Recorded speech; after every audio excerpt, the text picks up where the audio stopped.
पंचेर पंचायत राधा भोजेर सभा पचारे लाख न पचारे सव्वा लाख भाई तो आनंद सगार तो कसळ भाई सगळं आपण से कसळ छो हे सकेम छो हे सके सग भाई बोलो शिवलाल महाराज की जय शिवलाल महाराज की जय वसंतराव नाईक साहेब की जय वसंतराव नाईक साहेब की जय वडीत कोणी आता तरी विचारपीठावर उपस्थित सर्व मान्यवर खरं म्हणजे आज आधुनिक महाराष्ट्राचे शिल्पकार महानायक वसंतरावजी नाईक साहेब यांच्या जयंतीच्या निमित्ताने या ठिकाणी मला बोलावण्यासाठी आमंत्रित केलं। मी वक्ता म्हणून आपल्या समोर बोलणार आहे, परंतु सर्व मान्यवरांना मी त्यांच्याकडून परवानगी घेऊन बोलणार आहे की मला गोर बोलीमध्ये आणि कोर बोलीमध्ये बोलावं लागणार आहे। गोर आणि कोर या दोन्ही बोलीचा एक संगम घालून मी माझ्या पद्धतीनं बोलण्याचा प्रयत्न करणार आहे। कारण मार भाईबंद सगळा क्षण अनुभवतो मारी आडियो मारी बहनो वसंतराव नाईक साहेबेर जलमदनेर निमते आपळसे नाळी नाळी तांडेर नगरीची नायक कारभारी असाबी नसाबी डायसाने मारी आडी बिनातान बेटीच अरे जयंती म्हणालो जयंती म्हणाताने आपण मातेर मायर कमजोरी दूर करणं। देशमुख साहेब या देशामध्ये एक प्रयोग या पद्धतीचा केला जातो। या देशातील 85% बहुजनांना डोक्यामध्ये कमजोर करण्याचं काम केलं जाते राजकारणामध्ये आणि समाजकारणामध्ये, परंतु ते मजबूतीचं काम महानायक वसंतरावजी नाईक साहेबांनी केलं। आणि ही जी काही एक वैचारिक परंपरा घेऊन येणारे जी काही महामानव आपल्या देशामध्ये होऊन गेले, त्याच्यामध्ये अण्णाभाऊ साठे असतील, डॉक्टर बाबासाहेब आंबेडकर असतील, राष्ट्रपिता ज्योतिराव फुले असतील, डॉक्टर पंजाबराव देशमुख असतील, वसंतराव महानायक वसंतराव नाईक साहेब असतील, अशा सर्व महामानवांनी जे काम केलं ते काम या देशातील 85% बहुजनांच्या डोक्यामध्ये मजबूती निर्माण करण्यासाठी केलेलं आहे।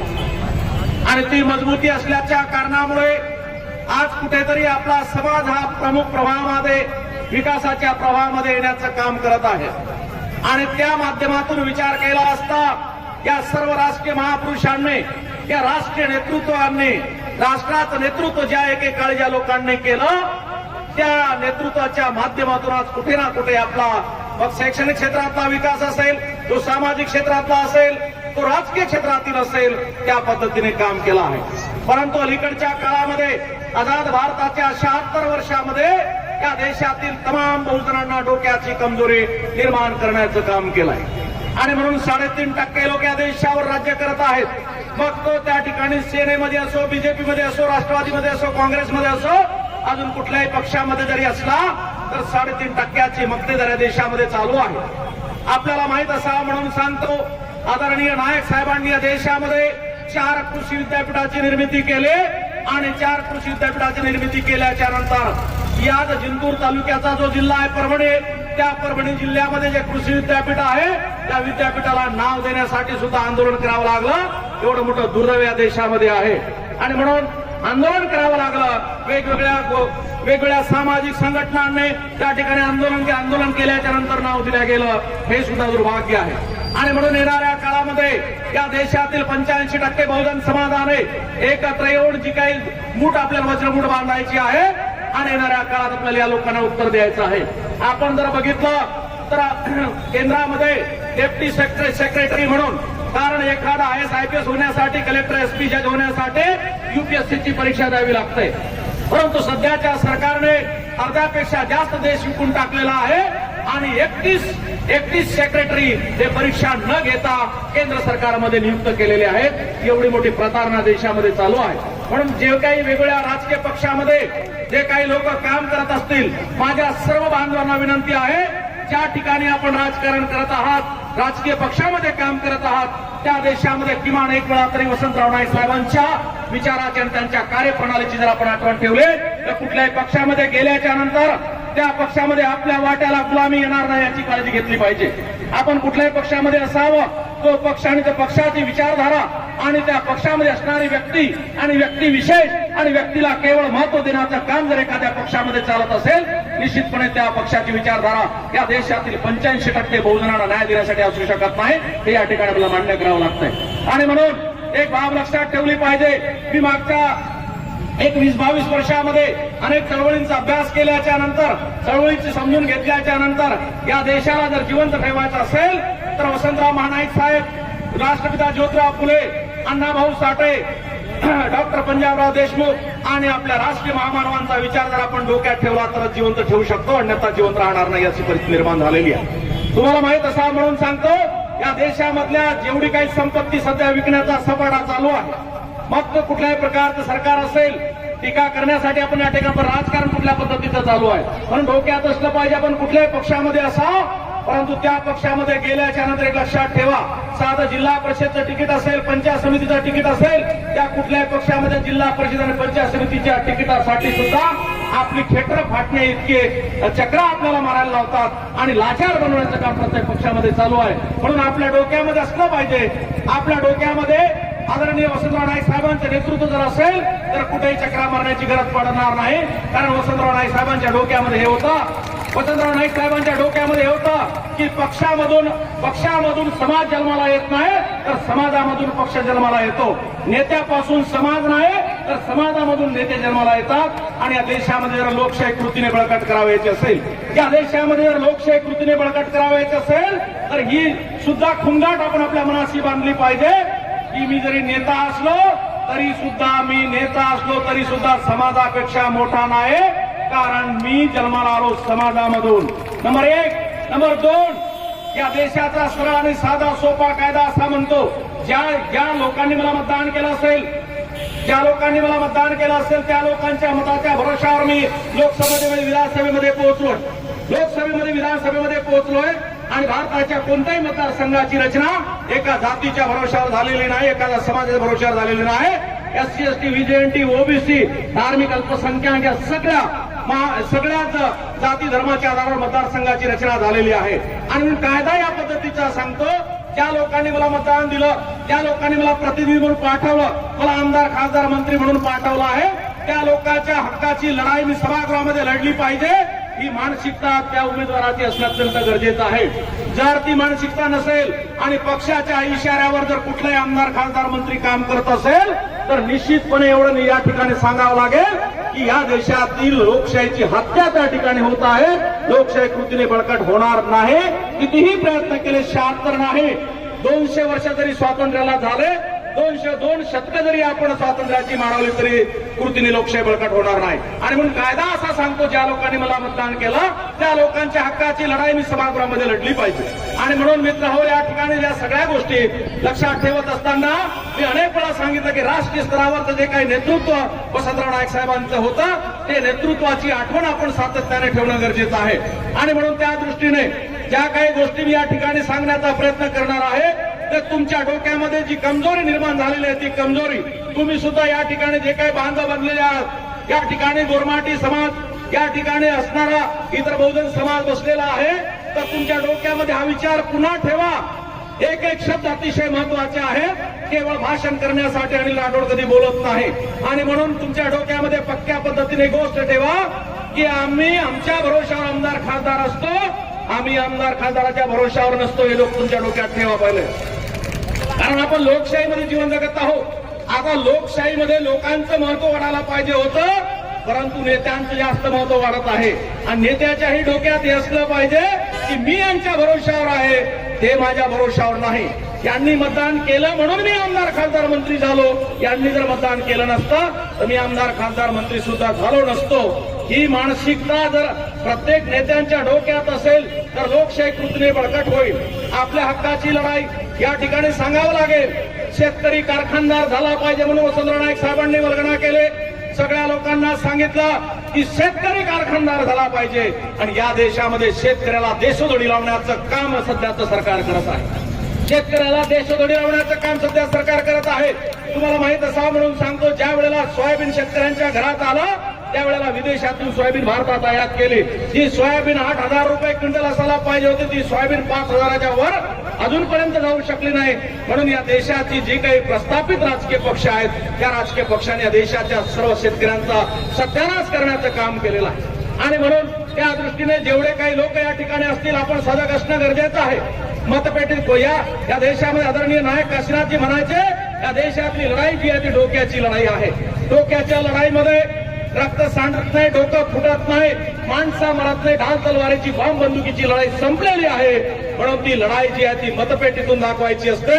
आणि मतपेटीतून यांचा नरडा दाबण्याची तयारी जर आपली असेल तर आपल्याला पाहिजे तो आमदार आपण निर्माण करू शकतो, आपल्याला पाहिजे तो खासदार आपण निर्माण करू शकतो. तयारी आपण येणाऱ्या काळात ठेवली पाहिजे. आणि म्हणून मित्र हो, शेतकरी कारखानदार झाला पाहिजे, शेतकऱ्याला देशदोडीला लावण्याचं काम चालू आहे.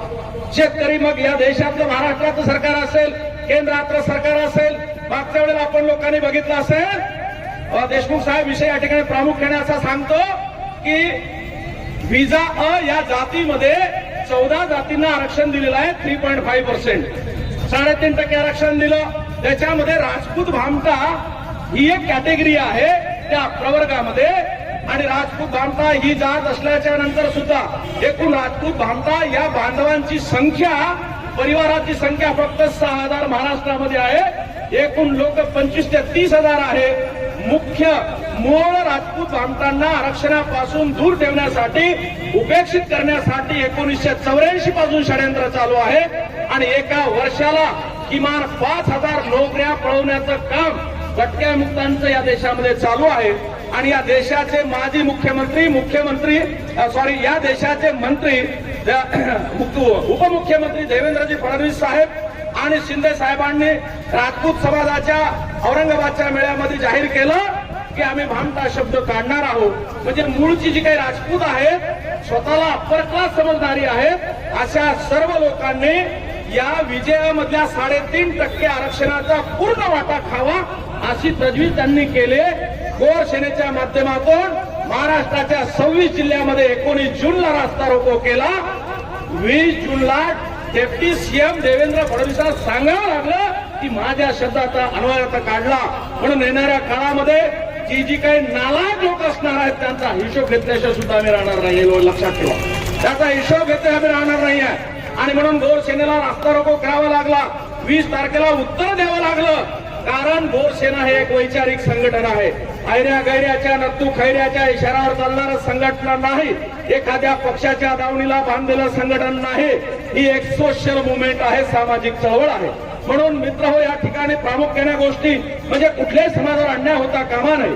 केवळ गोरमाटी समाजासाठीच गोर सेना लढत असं नाही. आपण विदर्भ आणि मराठवाड्यातले कुणबी सुद्धा ओबीसी मध्ये येतात आणि त्यांच्यासाठी सुद्धा आझाद मैदान मुंबईला ओबीसीच्या आरक्षणासाठी गोर सेनेच्या माध्यमातून आंदोलन उभं करण्यात आलं होतं प्राध्यापक संदेश चव्हाण यांच्या नेतृत्वामध्ये. म्हणजे प्रामुख्याने गोष्ट मला लक्षात आणून द्यायची आहे की गोर सेनेचे काम करण्याचा जो आवाका आहे तो एका जातीपुरता तर राहिलेला नसून या देशातल्या शोषित, पीडित, तुटलेल्या लोकांसाठी, गरीब लोकांसाठी काम करण्याची मानसिकता गोर सेनेच्या आता 72 गोर सैनिकांनी लक्षात घेतलेली आहे. आणि म्हणून समाजातील सर्व जे काही वेगळ्या राजकीय पक्षामध्ये काम करणाऱ्यांना माझं या ठिकाणी आव्हान असणार आहे, आदरणीय नाईक साहेबांचं जे काही नेतृत्व आहे ते नेतृत्व डोळ्यासमोर ठेवून काम करावं. कारण ज्या वेळेला एखाद्या नाईक साहेब काँग्रेसमध्ये होते, काँग्रेसच्या पक्षामध्ये त्यांनी काम केलं, पण तिकीट वाटप करताना कुठल्याही प्रकारचा जातीपातीचा कधी विचार केला नाही. जो कोणी असेल 85% तो आपला बहुजन समाज आहे, त्याला मोठं करण्याचं काम केलं. किंबहुना ज्या राष्ट्रवादी काँग्रेसचा जन्म झाला असेल ती राष्ट्रवादी काँग्रेसचे जे मुखिया आहेत त्यांना सुद्धा मोठं करण्याचं काम आदरणीय नाईक साहेबांनी केलेलं आहे. प्रामुख्याने या ठिकाणी विसरता कामा नये. त्याचं महत्वाचं कारण तुम्हाला सांगतो, नाईक साहेबांचं बोट धरून वर आलेत आणि नाईक साहेबांचं बोट धरून वर आल्याच्या नंतर सुद्धा आता मला प्रश्न पडला कधी कधी की मी ज्यावेळेला राज्यशास्त्र शिकवतो, राज्यशास्त्र शिकवतो मला माहित आहे की जनतेच्या अडीअडचणींना विरोधी पक्ष सभागृहामध्ये वाचा फोडण्याचं काम करतो. आणि विरोधी पक्षाचे जे काही अजित पवार साहेब आहेत त्यांनी प्रश्न मांडला नाही राजपूत भामटाचे शब्द काढल्याच्या नंतरचा काढू म्हणून त्यांनी नाही मांडला, ते राजेश भाई राठोडांना मांडावा लागला. एवढी जर दयनीय अवस्था एखाद्या पक्षामध्ये आपली होत असेल तर निश्चितपणाने या ठिकाणी आता येणाऱ्या काळात विचार केल्याशिवाय सुद्धा आम्ही राहणार नाही, हे या ठिकाणी लक्षात घेतलं पाहिजे. म्हणजे अजित पवार साहेबांनी तो प्रश्न मांडायला पाहिजे होता, पण तुमच्या जातीचा प्रश्न असेल तर तुम्हीच बोललं पाहिजे. हे कितपत योग्य आहे? या देशाच्या संविधानाला, या देशाच्या कायद्याला पायदळी तुडवण्याचं काम या देशामध्ये सातत्याने चालू आहे. आणि म्हणून वसंतराव नाईक साहेबांच्या बाबतीत बोलत असताना की या देशामध्ये कृषी विद्यापीठ त्यांना माहित होतं की या देशाच्या कृषीचा आधार, या देशाच्या अर्थव्यवस्थेचा जो कणा आहे ते कृषी आहे. आणि मग कृषी विद्यापीठाची निर्मिती केली. शेतकरी कारखानदार झाला पाहिजे आणि शेतकऱ्यांना देशोधडीला, म्हणजे वसंतराव नाईक साहेबांच्या विचाराची प्रतारणा या देशामध्ये सातत्याने वेगवेगळ्या राजकीय पक्षाच्या माध्यमातून चालू आहे. हे कदापि येणाऱ्या काळात खपून घेतल्या जाणार नाही. आणि म्हणून या मार भाईवन सगाशण गणगोतो मारी आडियो मारी भेनो आय वाले कायर माए वसंतराव नायक साहेब विचारधारा थी આપણે કામ કરેલ છે. એક જણ બેસેથી વાત વેળા છે ને ઘડી ઘડી બેસવું લાગે વાળા છે. ઘણે લોક કે તેરच कोरमाटी एकी कच्चा भडा, कोरमाटीत काय कळस काय भडा, कोरमाटीत काय खरोच काय भडा, कोरमाटीत कधी काय सगळ्या भडा. पण नायक काशीनाथ जलवेन आयो आणि हर एक नगरी रे माए भोग लगायर शिकायो. भोग लगायर मिलते